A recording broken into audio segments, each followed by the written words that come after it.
জলজলি দুটি চোখ, দেখলে যেন মনে হয় ছবল দেবে এখনই। শরীরের আকারের তুলনায় বেশ বড়ই চোখ দুটি তার। সুনামের পাশাপাশি যার রয়েছে দুর্নাম আর অপবাদও। বলছি এমন একটি পাখির কথা, প্রাচীনকাল থেকেই যার সঙ্গে মানুষের সম্পর্ক গড়ে উঠেছে কিছুটা জটিলভাবে। নিরীহ আর ভয়ঙ্কর সুন্দর এই পাখিটির নাম হলো পেঁচা। চলুন জেনে আসি সেই আদিকাল থেকেই পেঁচাকে মানুষ কি রূপে দেখে।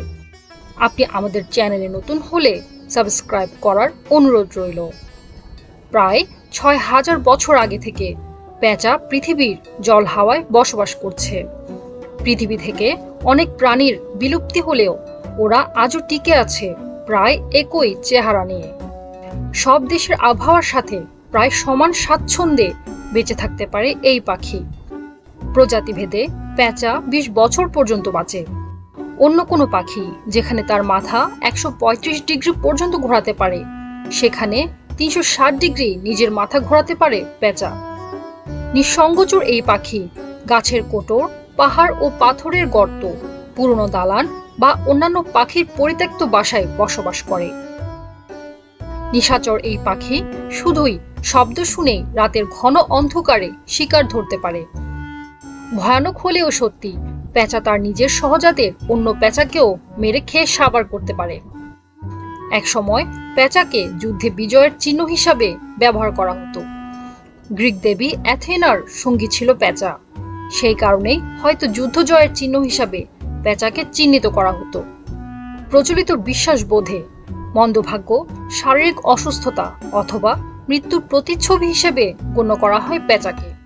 বহু বছর ধরে বিভিন্ন সংস্কৃতিতে মৃত্যুর চিহ্নবাহী হিসাবে পেঁচাকে চিহ্নিত করা হয়।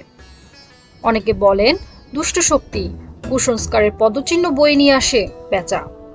আবার কেউ কেউ বলেন পেঁচা নাকি মৃত্যুর দূত। কথিত আছে জুলিয়াস সিজারের মৃত্যুর কথাও ঘোষণা করেছিল একটি পেঁচা। তবে শুধু দুর্নাম নয়, বেশ সুনামও রয়েছে এই পাখির। প্রাচীন গ্রিসে পেঁচা ভাগ্য বিধাতা হিসেবে চিহ্নিত হতো।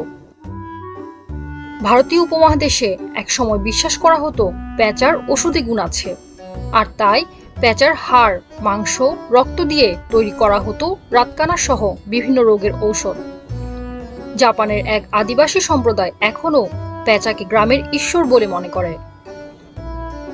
রাশিয়ার শিকারীরা শিকারে যাওয়ার সময় পেঁচার নখর সঙ্গে রাখত। তারা মনে করত শিকারে গিয়ে মরে গেলে পেঁচার নখরই তাদের স্বর্গে নিয়ে যাবে। তবে ভালো মন্দ বহন করা এই পাখিটি দিন দিন বিলুপ্ত হয়ে যাচ্ছে। বনাঞ্চল নিধন, খাদ্যের অভাব, অশুভ পাখি বলে মেরে ফেলা সহ বিভিন্ন কারণে প্রকৃতি থেকে কমে যাচ্ছে পেঁচার সংখ্যা।